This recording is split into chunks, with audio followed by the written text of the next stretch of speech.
ഹരേ രാമ രാമ രാമ ഹരേ ഹരേ, ഹരേ കൃഷ്ണ കൃഷ്ണ കൃഷ്ണ ഹരേ ഹരേ. ഹര നമ പാർവതീപതയേ, ഹര ഹര മഹാദേവ. സർവത്ര ദേവീനാമസങ്കീർത്തനം. ജയ ജയ ശ്രീ മഹാദേവിയേ നമഃ. നമസ്തേ. നമ്മൾ ദശരഥൻ്റെ നിര്യാണം വരെയാണ് നമ്മൾ കഴിഞ്ഞ ദിവസം പറഞ്ഞ് നിർത്തിയത്. ദശരഥന്റെ നിര്യാണത്തെ തുടർന്ന് അന്തഃപുരവാസികളെല്ലാം കരഞ്ഞ് അലമുറയിട്ടു. കൗസല്യയും സുമിത്രയും എല്ലാവരും മരിച്ചു കിടക്കുന്ന ദശരഥനെ കണ്ട് ഉച്ചത്തിൽ കരഞ്ഞു. ഇത് കേട്ട്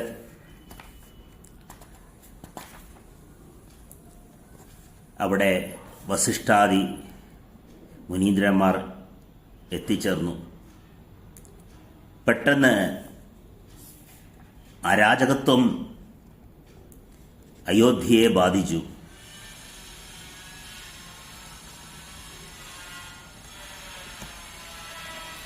അല്ലലിൽ മുങ്ങി അയോധ്യ കരയാൻ തുടങ്ങിയപ്പോൾ വസിഷ്ഠൻ ഉടനെ തന്നെ തൻ്റെ രാജധാനിയിൽ, അയോധ്യ രാജധാനിയിൽ രാജാവില്ലാത്ത അരാജകത്വം എങ്ങനെ നേരിടണം എന്ന് തീരുമാനിക്കാനായി സഭാ യോഗം വിളിച്ചു ചേർത്തു. എമർജൻസി ക്യാബിനറ്റ് മീറ്റിംഗ് എന്ന് നമുക്ക് പറയാം ഇന്നത്തെ രീതിയിലാണെങ്കിൽ. നമുക്ക് ഓർമ്മയുണ്ട്, Indira Gandhi മരിച്ചപ്പോഴും Rajeev Gandhi മരിച്ചപ്പോഴും emergency cabinet meeting കൂടി ഉടനെ തന്നെ അനന്തരാവകാശിയെ തെരഞ്ഞെടുത്തു. കാരണം അരാജകത്വം എന്നത് രാജ്യത്തിൽ വരാൻ പാടില്ല. ബ്രാഹ്മണർ സഭയിൽ വന്നുയർന്നു. മാർക്കണ്ഡേയൻ, മൗദ്ഗല്യൻ, വാമദേവൻ, കശ്യപൻ, കാത്യായനൻ, ഗൗതമൻ, ജാബാലി. പുത്രശോകത്താൽ രാജാവ് അന്തരിക്ക് ഒരു നൂറ്റാണ്ട് പോലെ നീണ്ടതെന്ന് തോന്നിച്ച ആ രാത്രി പോയി. രാജാവ് വിണ്ണേറി. രാമൻ കാടുപോകി. ലക്ഷ്മണൻ രാമനോടൊപ്പം കാട്ടിൽ പോയി. ഭരതശത്രുന്മാർ ഇരുവരും കേകയത്തിൽ മാതാമഹന്റെ മനോഹരമായ രാജഗൃഹത്തിൽ കഴിയുന്നു. ഇക്ഷ്വാകുക്കളിൽ ആരെങ്കിലും ഉടൻ രാജാവാക്കിയാലും രാജാവില്ലാതായാൽ നമ്മുടെ രാജ്യം മുടിയും. രാജാവില്ലാത്ത ദേശത്ത് പർജന്യൻ മിന്നലും ചാർത്തി ഇടിയും വെട്ടി ദിവ്യജലം പൊഴിക്കുകയില്ല. രാജാവില്ലാത്ത നാട്ടിൽ ആരും വിത്ത് വിതയ്ക്കുകയില്ല. പുത്രൻ പിതാവിനെ അനുസരിക്കുകയില്ല. ഭാര്യ ഭർത്താവിന് വിധേയായിരിക്കില്ല. അരാജകദേശത്തിൽ ധനമില്ല, ഭാര്യയില്ല. ഇതൊരു അത്യാഹിതമാണ്. അരാജകദേശത്തിൽ സത്യമെവിടെ? രാജാവില്ലാത്ത ദേശത്തു ജനങ്ങൾ സന്തോഷത്തോടെ സഭകളോ മനോഹരങ്ങളായ ഉദ്യാനങ്ങളോ പുണ്യാലയങ്ങളോ പണിയിക്കയില്ല. അരാജക രാജ്യത്ത് ശാന്തരും ദാന്തരും യജ്ഞശീലരുമായ ബ്രാഹ്മണർ സത്രങ്ങൾ നടത്തുകയില്ല. രാജാവില്ലാത്തടത്ത് സമ്പന്നരായ ബ്രാഹ്മണങ്ങൾ മഹായജ്ഞങ്ങളിൽ യാചകന്മാർക്ക് തക്ക ദക്ഷിണ കൊടുക്കുകയില്ല. അരാജകദേശത്ത് സന്തുഷ്ടരായ നടനർത്തകന്മാരുടെ രാഷ്ട്രവൃത്തികരങ്ങളായ ഉത്സവങ്ങളോ സമാജങ്ങളോ നടക്കുകയില്ല. രാജാവില്ലാത്തടത്ത് വ്യവഹാരാദികളൊന്നും കാര്യം നേടുകയില്ല. കഥാപ്രിയർ കാതികരെ കഥകളിൽ അനുമോദിക്കുകയില്ല. രാജാവില്ലാത്ത രാജ്യത്തിൽ കുമാരികൾ സായാഹ്നത്തിൽ വിളയാടുന്നതിന് ഉദ്യാനങ്ങളിൽ ഒത്തുചേരുകയില്ല. അരാജകപ്രദേശത്ത് കൃഷി ഗോരക്ഷാ ഉപജീവികളായ സമ്പന്നർ കഥക് തുറന്നിട്ട് സുരക്ഷിതമായി ശയിക്കുകയില്ല. അരാജകദേശത്ത് കാമുകന്മാർക്ക് കാമികളോടൊത്ത് സഞ്ചരിക്കാൻ കഴിയുകയില്ല. അരാജകദേശത്ത് 60 കഞ്ഞ കൊമ്പനാനങ്ങൾ മണിയും കെട്ടി രാജപാതകളിൽ കൂടി സഞ്ചരിക്കുകയില്ല. രാജാവില്ലാത്ത നാട്ടിൽ വില്ലാളികളുടെ അമ്പയക്കുന്ന ഞാണലി കേൾക്കുകയില്ല. വിദേശ വ്യാപാരം ചെയ്യുന്ന മണിക്കുകൾ വമ്പിച്ച വാണിഭങ്ങളോ സുരക്ഷിതരായ വഴിയെ സഞ്ചരിക്കുകയില്ല. അന്ത്യാവുന്നിടത്ത് ഉറക്കശീലമായവനും ഏകചാരിയായ മുനി ആത്മാനുസന്ധാനം ചെയ്തുകൊണ്ട് സഞ്ചരിക്കുകയില്ല. യോഗക്ഷേമം പുലരുകയില്ല. അവിടെ സൈനികർ പോരിൽ വൈരികളെ തടഞ്ഞു നിർത്താൻ പോകുന്നവരാകില്ല. രാജാവില്ലാത്തിടത്ത് ആളുകൾ സന്തുഷ്ടങ്ങളായ കുതിരകളിലോ തേരുകളിലോ അലങ്കൃതരായി സവാരി ചെയ്യുകയില്ല. ശാസ്ത്രജ്ഞരായ ആളുകൾ വാദപ്രതിവാദം ചെയ്തുകൊണ്ട് വനങ്ങളിലോ ഭവനങ്ങളിലോ സമ്മേളിക്കുകയില്ല. ദേവതാർച്ചനയ്ക്ക് നിയുക്തരായ ജനങ്ങൾ അതിനായ മാലയോ മോദകമോ ദക്ഷിണയോ ഏർപ്പാട് ചെയ്യുകയില്ല. അങ്ങനെ കാട് പോലെയും ഇടയിലില്ലാത്ത കാലികൾ പോലെയും ആണ് രാജാവില്ലാത്ത ദേശം. ചെടികളില്ലാത്ത കാട് പോലും വെള്ളമില്ലാത്ത പുഴകൾ പോലെയും ഇടയനില്ലാത്ത കാലികൾ പോലെയുമാണ് രാജാവില്ലാത്ത ദേശം. തേരിനടയാളം തീക്കടയാളം, തേരിനടയാളം കൊടി, തീക്കടയാളം പുക. നമ്മുടെ കൊടിയായ അരജൻ നഖം പൂകി. രാജാവില്ലാത്ത ദേശത്ത് ആർക്കും ഒന്നും സ്വന്തമില്ല. രാജാവ് തന്നെ സത്യവും ധർമ്മവും നിസ്സങ്കോചം മര്യാദ കെട്ട നാസ്തികർ പോലും രാജദണ്ഡ പീഡനത്താൽ നല്ല നടപ്പുകാരായി തീരും. ദേഹത്തിന് കണ്ണെപ്പോഴും എപ്രകാരമോ അപ്രകാരമാണ് സത്യധർമ്മങ്ങളിൽ രാഷ്ട്രത്തിന് രാജാവ്. യമൻ, വൈശ്രവണൻ, ഇന്ദ്രൻ, മഹാബലനായ വരുണൻ എന്നിവരെക്കാളെല്ലാം മേലെയാണ് മഹത്തായ കൃത്യം കൊണ്ട് മന്നൻ. നന്മ തിന്മകൾ വേർതിരിക്കുന്ന അരജനില്ലെന്ന് വന്നാൽ എല്ലാം കൂരിരുൾ, ഒന്നും തിരിച്ചറിയാവതല്ല. മഹാരാജാവ് ജീവനോട് വാഴുമ്പോഴും ഞങ്ങളാരും അങ്ങയുടെ വാക്കിനെ കടൽ പോലെ കരയുന്ന പോലെ അതിലംഘിക്കാറില്ല. കടൽ കരയെന്ന പോലെ അതിലംഘിക്കാറില്ല. രാജാവില്ലാത്ത രാജ്യം വനമാകുന്നു. നമ്മുടെ കർത്തവ്യമോർത്ത് ഇക്ഷാകുക്കളിൽ ആരെങ്കിലുമോ മറ്റാരെങ്കിലുമോ ഉടനെ രാജാവായി വാഴിക്കണം എന്ന് സഭ തീരുമാനിച്ച ഉടനെ വസിഷ്ഠൻ ഉത്തരവിട്ടു. അമാത്യന്മാർ പെട്ടെന്ന് കുതിരയുമായി കേകയ രാജ്യത്തേക്ക് പോകട്ടെ. കൂടുതൽ വിവരങ്ങളൊന്നും പറയാതെ ഭരതനോട് ഉടനെ ശത്രുഘ്നോടുകൂടി അയോധ്യയിലെത്താൻ വസിഷ്ഠന്റെ ആചാര്യന്റെ കൽപ്പനയുണ്ട് എന്നറിയിക്കുക. അച്ഛൻ മരിച്ച വിവരമോ രാമൻ വനവാസത്തിന് പോയ വിവരമോ ഒന്നും അറിയിക്കരുത്, ഇതെന്റെ ആജ്ഞയാണ് എന്ന് വസിഷ്ഠൻ വളരെ ഉത്തരവാദിത്വത്തോടുകൂടി തീരുമാനമെടുക്കുന്നതാണ് നമ്മൾ കാണുന്നത്. എങ്ങനെയാണ് ഒരു അഡ്മിനിസ്ട്രേറ്റർ അരാജകത്വത്തിൽ തീരുമാനമെടുക്കേണ്ടത് എന്ന് ഇവിടെ വളരെ വ്യക്തമായി നമ്മെ കാണിച്ചു തരുന്നു.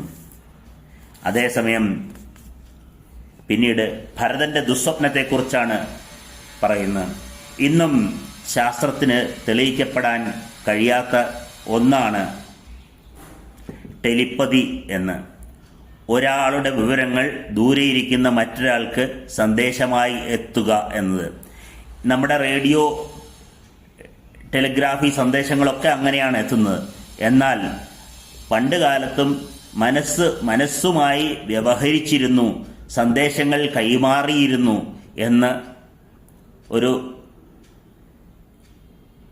ശാസ്ത്രത്തിൻ്റെ പിന്തുണയില്ലാത്ത ഒരു സന്ദേശം പലർക്കും ഇന്നും കഴിയുന്നുണ്ട് എന്ന് പറയുന്നു.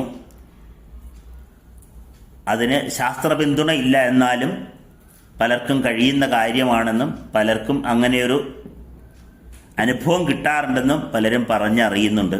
അപ്പം അങ്ങനെ ഭരതന് ദുസ്വപ്നത്തിൽ രാജാവ് മരിക്കുന്നതായിട്ടും രാജാവ് തൈലത്തോണിയിൽ കിടക്കുന്നതായിട്ടും ഒക്കെ സ്വപ്നം കാണുമ്പോൾ ഇവിടെ കുലഗുരുവായ വസിഷ്ഠൻ നിർദ്ദേശം നൽകിയാണ് ഭരതൻ തിരിച്ചു വരുന്നതുവരെ രാജാവിൻ്റെ മൃതദേഹം എണ്ണത്തോണിയിൽ കാത്തു സൂക്ഷിക്കണം എന്ന്.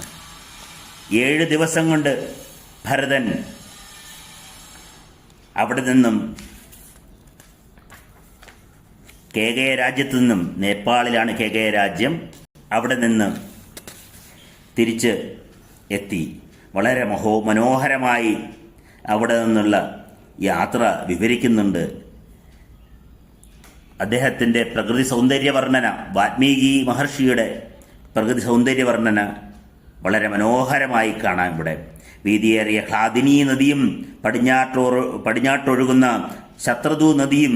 ശതദ്രു നദിയും ഭരതൻ തരണം ചെയ്തു. സുധാമ എന്ന പുഴ കടന്നു. ഐലധാനത്തിൽ പുഴ കടന്ന് അപരപർവ്വതത്തിലെത്തി. ശിലാനദി പിന്നിട്ട് അഗ്നികോളിൽ ശല്യകർഷണവും കണ്ട് വലിയ പർവ്വതങ്ങളും ചാണ്ടി ചൈത്രരഥത്തിലേക്ക് പോയി. സരസ്വതി ഗംഗാ സംഗമത്തിലെത്തി. വീരമത്സ്യത്തിനു വടക്ക് ഭാരുണ്ടവനത്തിലെത്തിച്ചേർന്നു. മലയെ ചുറ്റി പാഞ്ഞൊഴുകുന്ന കുലിംഗ നദി കടന്നുപോയി. യമുനയും തരണം ചെയ്ത് സേനയ്ക്ക് വിശ്രമം നൽകി. യാത്രികൾ അവിടെ വെള്ളവും ശേഖരിച്ച് കൊണ്ട് യാത്ര തുറന്നു. ഭരതൻ നല്ല കുതിരപ്പുറത്തേറി. കാറ്റ് ആകാശമെന്ന പോലെ ആൾ കടക്കാത്ത പെരിങ്കാട് കടന്നു.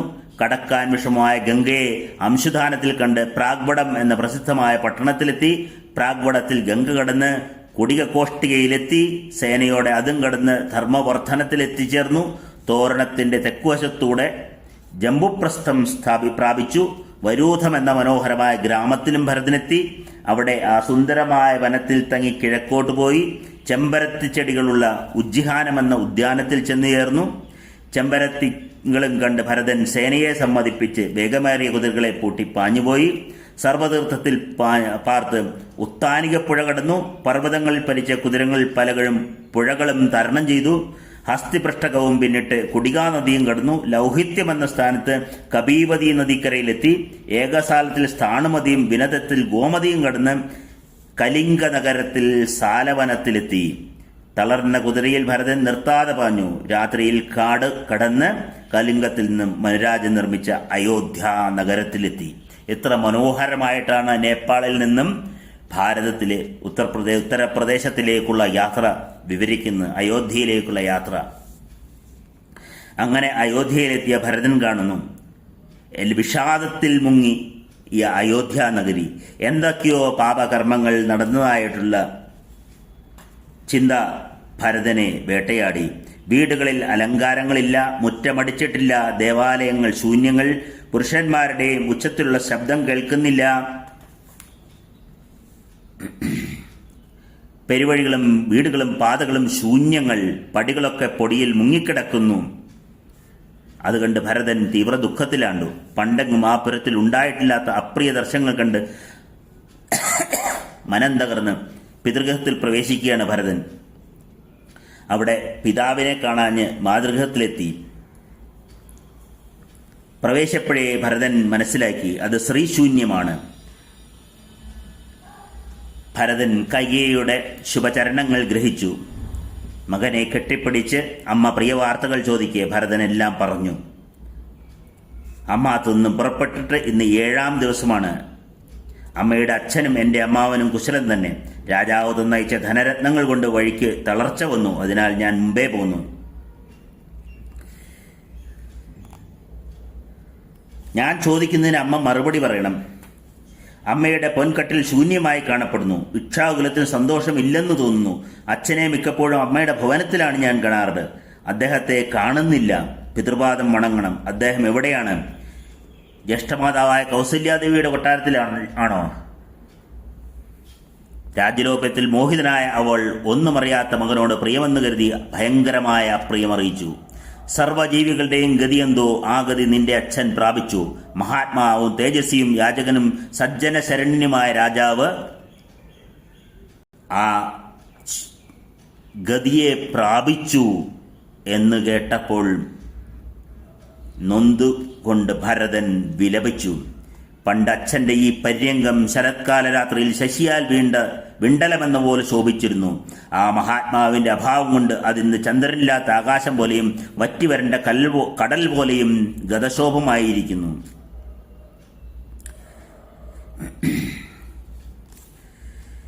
ഭരതൻ ഈ വിധം കരഞ്ഞുകൊണ്ട് അമ്മയോട് ചോദിച്ചു, താതനെ കാണാനില്ല. എന്നാൽ അമ്മേ, ഞാൻ വരും മുമ്പേ എന്ത് രോഗം കൊണ്ടാണ് അച്ഛൻ മരിച്ചത്? രാമാദികൾ എവിടെ? രാമനും ലക്ഷ്മണനെയും കാണാനില്ല. അച്ഛൻ അവസാനമായി എന്നോട് പറയാൻ എന്താണ് ഉപദേശിച്ചത്? ധർമാത്മാവായ കൗസല്യാനന്ദനും സീതയും ലക്ഷ്മണനും ഇപ്പോൾ എവിടെയാണ്? അത് കേട്ട് കൈകേയി പറഞ്ഞു, മകനെ, ആ രാജകുമാരൻ മരവിരിയും ചാർത്തി സീതയോടൊത്ത് ലക്ഷ്മണനാൽ അനുഗതനായി ദണ്ഡക മഹാവനത്തിലേക്ക് പോയി. എന്തു തെറ്റാണ് രാമൻ ചെയ്തത്? ധനം അപഹരിച്ചു അദ്ദേഹം ബ്രാഹ്മണന്റെ. ജ്യേഷ്ഠൻ ദണ്ഡകാരണ്യത്തിലേക്ക് നാടുകടത്തപ്പെട്ടത് എന്തിനാണ്? അചഞ്ചലയായ കൈകേയി പറഞ്ഞു, രാമൻ ബ്രാഹ്മണരുടെ ആരുടെയും ധനവും അപഹരിച്ചിട്ടില്ല. നിരപരാധനായ ധനികരെയോ നിർധനരെയോ രാമൻ ഹനിച്ചിട്ടില്ല. പരതാരങ്ങളെ കണ്ണുകൊണ്ട് നോൽക്കുക പോലും ചെയ്തിട്ടില്ല രാമൻ. രാമനെ അഭിഷേകം ചെയ്യാൻ പോകുന്നു എന്ന് കേട്ട് ഞാനാണ് ദശരഥ മഹാരാജാവിനോട് പറഞ്ഞത്. ലക്ഷ്മണനോടും സീതയോടും ഒന്നിച്ച് രാമനെ കാട്ടിലേക്ക് അയക്കുക, ഭരതനെ രാജാവായി വാഴിക്കുക. എൻ്റെ മകനാണ് രാജാവിന് അർഹതയുള്ളത് എന്ന് ഞാൻ പറഞ്ഞത് പ്രകാരമാണ് അദ്ദേഹം അങ്ങനെ ചെയ്തത്. ഇത് കേട്ട് നടുങ്ങിപ്പോയി ഭരതൻ. പുരുഷകേസരികളായ രാമലക്ഷ്മണന്മാരെ കാണാതെ എന്തു ബലമാശ്രയിച്ചാണ് ഞാൻ രാജ്യം രക്ഷിക്കാൻ ഒരുങ്ങുക? മേരുവനത്തെ എന്ന പോലെ മഹാരാജാവ് ബലവാനായ രാമനെയല്ലയോ ആശ്രയിച്ചു പോകുന്നത്? വലിയ കാള വഹിച്ച് ചുമട് ചെറുതിയ മൂരി എന്ന പോലെ ഈ പെരുത്ത ഭാരം എന്തു കരുത്തുകൊണ്ടാണ് ഞാൻ താങ്ങുക? മകനെ കേമനാക്കാൻ കൊതിക്കുന്ന നിന്റെ ഈ കൊതി നടപ്പാക്കാൻ ഞാൻ സമ്മതിക്കുകയില്ല. രാമൻ നിന്നെ അമ്മയെന്ന് നിലയ്ക്കുന്നില്ലായിരുന്നെങ്കിൽ പാപിയായ നിന്നെ ത്യജിക്കാൻ ഞാൻ മടിക്കുമായിരുന്നില്ല. പാപയെ, സച്ചരിത വിഭ്രഷ്ടയെ, നമ്മുടെ പൂർവികൾ നിന്ദിച്ചിട്ടുള്ള ഈ ബുദ്ധി നിനക്കെങ്ങനെ ഉണ്ടായി? ഈ കുലത്തിലെപ്പോഴും ജ്യേഷ്ഠനാണ് രാജാവായി അഭിഷേകം ചെയ്യപ്പെടാറുള്ളത്. പാപനിശ്ചയെ, നിന്റെ ആഗ്രഹം നിറവേറാൻ ഞാൻ സമ്മതിക്കുകയില്ല. എൻ്റെ പ്രാണനെടുക്കുന്ന ആപത്താണല്ലോ നീ വരുത്തി വെച്ചിരിക്കുന്നത്. നിന്റെ അപ്രിയത്തിനു വേണ്ടി ഞാൻ ഇപ്പോൾ തന്നെ സ്വജനപ്രിയനും പരിശുദ്ധനുമായ രാമനെ കാട്ടിൽ ചെന്ന് തിരിച്ചു കൊണ്ടുവരും. രാമനെ തിരിച്ചു കൊണ്ടുവന്നിട്ട് ഞാൻ സ്വസ്ഥചിത്തനായി ആ തേജസ്വിയുടെ ദാസനായി വർത്തിക്കും. ദുഷ്ടേ, നൃശംസേ, നീ നാട്ടിൽ നിന്ന് പുറത്തുപോ. ധർമ്മം നിന്നെ വെടിഞ്ഞിരിക്കുന്നു. മൃതനെ ചൊല്ലി നീ കേഴരുത്. രാമനോ ധാർമ്മികനായ രാജാവോ നിനക്ക് എന്തു ദോഷം ചെയ്തു? നീ നിമിത്തം അവർക്ക് വനവാസവും മരണവും ഒരുമിച്ചെത്തി. ഈ കുലം മുടിക്കിയാൽ നിന്നെ ഭ്രൂണഹത്യാഭാവം ബാധിച്ചിരിക്കുന്നു. നീ നരകത്തിൽ പോകൂ. നീ എൻ്റെ അമ്മയല്ല. കൗസല്യയും സുമിത്രയും എൻ്റെ മറ്റമ്മമാരും കുലം പിടിച്ച നീ കാരണം കടുത്ത ദുഃഖത്തിലകപ്പെട്ടു. ധർമ്മിഷ്ഠയും ധീമാനുമായ അശ്വപതിയുടെ പുത്രിയല്ല നീ. പിതൃകുലം മുടിക്കാൻ പിറന്ന രാക്ഷസിയാണ് നീ. അതുകൊണ്ടാണ് സദാ സത്യപരായണനും ധർമ്മിഷ്ഠനുമായ രാമനെ നീ കാട്ടിലേക്ക് ഓടിച്ചത്. എനിക്കുടനെ കൗസല്യാമാതാവിനെ കാണണം. ഭരതശത്രുഘ്നന്മാർ കൗസല്യയെ കാണാനായി പോകുമ്പോൾ കൗസല്യ ശത്രുഘ്നന്മാരെ കാണാനായി കൈകേയി വസനത്തിലേക്ക് വരികയായിരുന്നു. കൗസല്യ കേഴുന്ന കുമാരന്മാരെ പുൽകി കൊടിയ അഴലോടെ ഭരതനോടായി പറഞ്ഞു, രാജ്യകാമിയായ നിനക്ക് രാജ്യം വെറുതെ കിട്ടി. ക്രൂരകർമ്മം കൊണ്ട് കൈകേയി അത് പെട്ടെന്ന് കൈയടക്കി. എൻ്റെ മകനെ മരത്തോലും ചുറ്റിച്ച് കാട്ടിലേക്ക് അയച്ചിട്ട് ക്രൂരദർശനായ കൈകേയി എന്തു ഗുണമാണ് കാണുന്നത്? എൻ്റെ മകൻ പോയിടത്തേക്ക് വേഗം എന്നെയും അയക്കേണ്ടതാണ്. അല്ലെങ്കിൽ ഞാൻ തന്നെ സുമിത്രയോടൊപ്പം അഗ്നിഹോത്രത്തെ മുൻനിർത്തി രാമൻ വാഴുന്നിടത്തേക്ക് പോയിക്കൊള്ളാം. അഥവാ എൻ്റെ മകൻ തപസ് ചെയ്യുന്നിടത്തേക്ക് നീ എന്നെ ചുണ്ടിയെന്നാക്കുക. ധനധാന്യ സമൃദ്ധവും ഹസ്ത ഐശ്വര്യപൂർണവും വിസ്തൃതവുമായ ഈ രാജ്യം അവൾ നിനക്ക് നേടിത്തന്നു. ഈ വാക്കുകൾ കേട്ട് സൂചി കൊണ്ടാൽ എന്ന പോലെ ഭരതൻ കേണു. കൗസല്യയോട് തൊഴുകയോടെ ഇപ്രകാരം ഭരതൻ അറിയിച്ചു, ആര്യയെ, ഒന്നുമറിയാത്ത നിരപരാധനായ എന്നെ എന്തിനാണ് നിന്ദിക്കുന്നത്? രാമനോട് എനിക്കുള്ള ഗാഠമായ സ്നേഹം ഭവതിക്കറിയാമല്ലോ.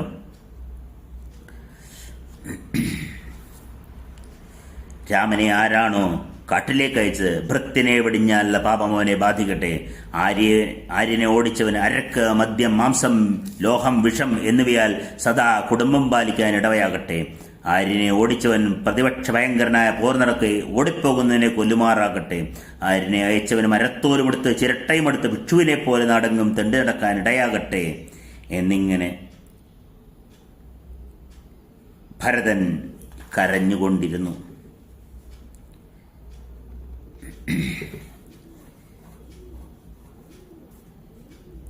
ഭർത്താവും പുത്രനും നഷ്ടപ്പെട്ട കൗസല്യയെ ആശ്വസിപ്പിച്ചുകൊണ്ടിരിക്കെ തന്നെ ആ രാജകുമാരൻ ദുഃഖവിവശനായി വീണുപോയി. കൗസല്യ പുത്രനോട് പറഞ്ഞു, മകനെ, എൻ്റെ ദുഃഖം വീണ്ടും പെരുകുന്നു.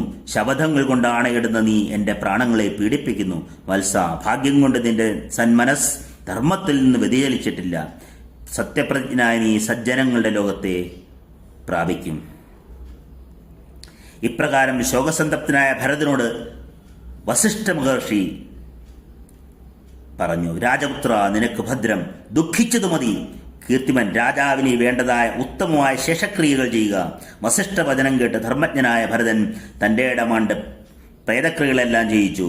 10 ദിവസം വിശിഷ്ടമായ ക്രിയകൾ ചെയ്തു അദ്ദേഹത്തെ ശരീരം ദഹിപ്പിച്ചതിന് ശേഷം തുറന്ന് 11-ാം ദിവസം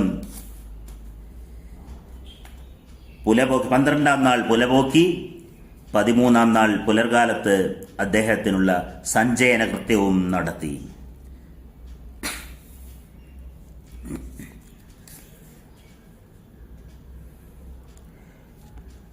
തുടർന്ന് ഭരതനോട് ശത്രുഘ്നൻ പറഞ്ഞു, സർവഭൂത ആശ്രയണീയനും ദുഃഖത്തിൽ ഏകാശ്രയമായ ധീരരാമൻ ഒരു സ്ത്രീയാൽ കാട്ടിലേക്ക് അയക്കപ്പെട്ടു. ബലവാനും വീര്യമാനുമായ ലക്ഷ്മണൻ പിതാവിനെ നിഗ്രഹിച്ച് രാമനെ മോചിപ്പിക്കാത്തത് എന്തുകൊണ്ട്? നാരിക്കടിമയായി വഴിതെറ്റിപ്പോയ അരജനെ പണ്ടേ നിഗ്രഹിക്കേണ്ടതായിരുന്നു. ലക്ഷ്മണാനുജൻ ഇങ്ങനെ പറഞ്ഞുകൊണ്ടിരിക്കെ കൂനി പണ്ടങ്ങളെല്ലാം ചാർത്തി മുൻവാതിക്കൽ കാണായി. ചന്ദനം പൂശി രാജവസ്ത്രങ്ങൾ അണിഞ്ഞ് പല പണ്ടങ്ങൾ പലമട്ടിൽ ചാർത്തി അരഞ്ഞാണും മാറയേറ്റിയ മറ്റാഭരണങ്ങളും കെട്ടിയ അവൾ കെട്ടുകളിൽപ്പെട്ട കുരങ്ങത്തിയെ പോലെ കാണപ്പെട്ടു. രാമൻ വനത്തിന് പോകാനും അച്ഛൻ നാഗം പൂകാനും കാരണക്കാരിയായ കുബ്ജ ഇതാണ് എന്നും പറഞ്ഞുകൊണ്ട് കാവൽക്കാരൻ മന്ധരയെ പിടിച്ച് ശത്രുഘ്നനെ ഏൽപ്പിച്ചു.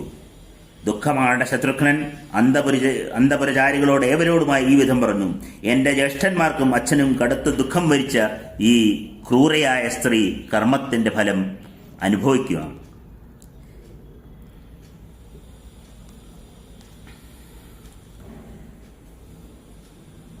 അവരെ കൊല്ലുവാനായി കടന്നു പിടിച്ചപ്പോൾ പെട്ടെന്ന് കൈകേയി കൗസല്യയെയും ഭരതനെയും ആശ്രയിച്ചു. ശത്രുഘ്നൻ കലികൊണ്ടിരിക്കുന്നു, ഇപ്പോൾ കൊല്ലും എന്ന് കണ്ട ഭരതൻ പറഞ്ഞു: സ്ത്രീകൾ ഏവർക്കും അവധ്യകളാണ്, ക്ഷമിക്കുക ശത്രുഘ്ന. മാതൃഘാതകൻ എന്ന ധാർമ്മികനായ രാമൻ എന്നെ തിരസ്കരിക്കും. അല്ലെങ്കിൽ ദുഷ്ടചാരണിയായ ഈ കൈകേയെ ഞാൻ തന്നെ കൊന്നേനെ. ഈ കൂനിയെ പോലും കൊന്നെന്ന് കേട്ടാൽ പിന്നെ രാമൻ നിന്നോടോ എന്നോടോ മിണ്ടുക പോലുമില്ല.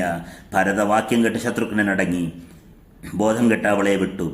അവൾ പോയി കൈകേയുടെ കാൽക്കൽ വീണ് നെടുവീർപ്പെട്ടു. ശത്രുഘ്നന്റെ വലിച്ചിഴക്കൽ കൊണ്ട് പതറി കുടുക്കിൽ പോയ ക്രൗഞ്ചിയെ പോലെ ഉടറിക്കുന്ന കൂനിയെ കണ്ട് ഭരതമാതാവ് അവളെ ആശ്വസിപ്പിച്ചു.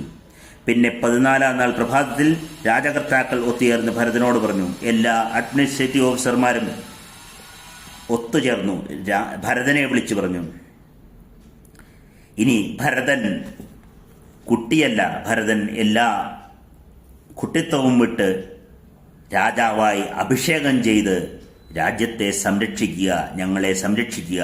അഭിഷേക സംഭാരങ്ങൾക്ക് വലം വെച്ചുകൊണ്ട് ധൃതവ്രതനായ ഭരതൻ എല്ലാവരോടുമായി പറഞ്ഞു: നമ്മുടെ കുലത്തിന് ഉചിതം ജ്യേഷ്ഠൻ രാജാവാകുക എന്നുള്ളതാണ്. അതുകൊണ്ട് നിങ്ങൾ എന്നോട് ഈ വിധം പറയരുത്. ഞാൻ വനത്തിൽ ചെന്ന് രാമനെ കൂട്ടിക്കൊണ്ടുവരും. അഭിഷേകത്തിനായി സംഭരിച്ച ദ്രവ്യങ്ങളെല്ലാം രാമനു വേണ്ടി മുമ്പിലാക്കി കാട്ടിലേക്ക് കൊണ്ടുപോകാം. നമുക്ക് അവിടുന്ന് യാഗത്തിങ്കിൽ നിന്ന് അഗ്നിയെ എന്ന പോലെ പൂജിച്ചു കൊണ്ടുവരാം. എൻ്റെ അമ്മയെന്ന് പറയപ്പെടുന്ന ഇവളുടെ ഇഷ്ടം നടക്കാൻ പോകുന്നില്ല. ഞാൻ കൊടുങ്കാട്ടിൽ വാഴും, രാമൻ രാജാവാകും. ശില്പികൾ വഴിവെട്ടട്ടെ, കുന്നും കുഴികളും നിരപ്പാക്കട്ടെ. കോട്ട കാവൽക്കാർ രക്ഷയ്ക്കായി പിന്നാലെ പോകട്ടെ.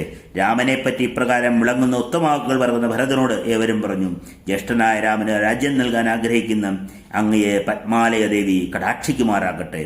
പ്രതിജ്ഞാപൂർവ്വം രാജപുത്രൻ പറഞ്ഞ ഉത്തമ വാക്കുകൾ കേട്ട് നാട് പരിചയമുള്ളവർ, തച്ചന്മാർ, നല്ല പണിക്കാർ, തുരപ്പുകാർ, യന്ത്രപ്പണിക്കാർ, കൂലിവേലക്കാർ, കൊത്തുവേലക്കാർ, യന്ത്രവിദഗ്ധന്മാർ, വഴി തെളിക്കുന്നവർ, വടിവെട്ടുന്നവർ, മരം വെട്ടുകാർ, കല്ലാശാരിമാർ, മുളവെട്ടുകാർ, തോൽപ്പണിക്കാർ, വെപ്പുകാർ, വടികാട്ടുകൾ എന്നിവർ പുറപ്പെട്ടു.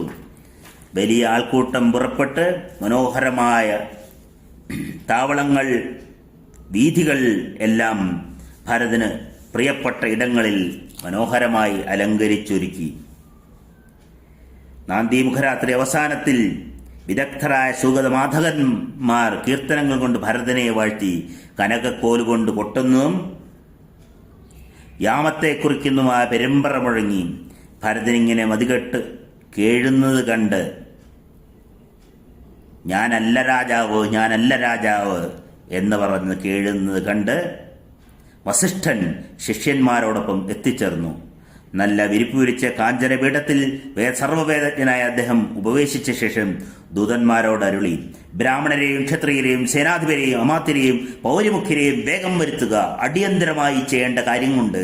ശത്രുഘ്നെയും ഭരതനെയും യുധാജിത്തിനെയും സുമന്ത്രനെയും മറ്റ് ഹിതകാരികളെയും ഉടനെ എത്തിക്കുക. അപ്പോൾ തേരിലും കുതിരകളിലും ആനകളിലും വന്നേറെ ജനങ്ങളിൽ നിന്ന് വലുതായ ഹലാഹല ശബ്ദമുണ്ടായി. ദേവകൾ ഇന്ദ്രനെ എന്ന പോലെ വന്നുകൊണ്ടിരിക്കുന്ന ഭരതനെ, ദശരഥനെ എന്ന പോലെ ജനങ്ങൾ എതിരേറ്റു. തിമികൾ, നാഗങ്ങൾ, രത്നങ്ങൾ, ശംഖങ്ങൾ, കല്ലുകൾ ഇവ നിറഞ്ഞ കയം പോലെ ആ സഭ ദശരഥപുത്രനാൽ പണ്ട് ദശരഥൻ എന്ന പോലെ വിളങ്ങി. തുടർന്ന് വസിഷ്ഠന്റെ ഉഗ്രമായ ശാസനമാണ്: ഭരതൻ ഒന്നുകിൽ രാജ്യഭാരമേൽക്കുക, അല്ലെങ്കിൽ ഉടൻ നമ്മൾ പുറപ്പെടുന്നു, രാമനെ തിരിച്ചു കൊണ്ടുവരുന്നു, രാമനെ തിരിച്ചുകൊണ്ട് രാജാവായി അഭിഷേകം ചെയ്യുന്നു. എത്രയും വേഗം നമുക്ക് പുറപ്പെടണം, ഇതിന് യാതൊരു മാറ്റവുമില്ല എന്ന വസിഷ്ഠന്റെ ആജ്ഞ കേട്ട് ഭരതൻ യുക്തമായി ഈ വിധം പറയുന്നു: സുമന്ത്ര, വേഗം ചെന്ന് സേനയെയും നായകന്മാരെയും ഒരുക്കി നിർത്തുക. വനത്തിൽ വാഴുന്ന രാമനെ സന്തോഷിപ്പിച്ച് ലോകഹിതാർത്ഥം തിരിച്ചു കൊണ്ടുവരാൻ ഞാൻ ആഗ്രഹിക്കുന്നു. ഭരതന്റെ ആജ്ഞ ലഭിച്ച സൂതൻ അത്യന്തം സന്തുഷ്ടനായി പൗരന്മാരെയും സുഹൃത്തുക്കളെയും സേനകളെയും എല്ലാവരെയും തയ്യാറാക്കുന്നു. എല്ലാവരും ഒത്തുചേർന്ന് വനത്തിലേക്ക് ശ്രീരാമചന്ദ്രനെ തേടിയുള്ള യാത്രയാണ് ഇനി തുടർന്ന് നമുക്ക് കേൾക്കാനുള്ളത്. മനോഹരമായ ഈ ഭാഗം മുതൽ നമുക്കിനി ഭരതനായി മാറാം. രാമന്റെ ഉപദേശം, ബുദ്ധിയുടെ ഉപദേശമനുസരിച്ച് ശ്രദ്ധയോടെ, മറ്റെങ്ങോട്ടും ശ്രദ്ധ പടരാതെ വിരക്തിയോടെ രാജ്യം ഭരിക്കുന്ന ശക്തനായ ഭരതനെ നമുക്കിനി കാണാം. നമുക്ക് ഓരോരുത്തർക്കും ഇനി ഭരതനായിക്കൊണ്ട് രാമായണം പാരായണം ചെയ്യാം. സർവത്ര ദേവീനാമ സങ്കീർത്തനം. ജയ ജയ ശ്രീ മഹാദേവ്യേ നമ.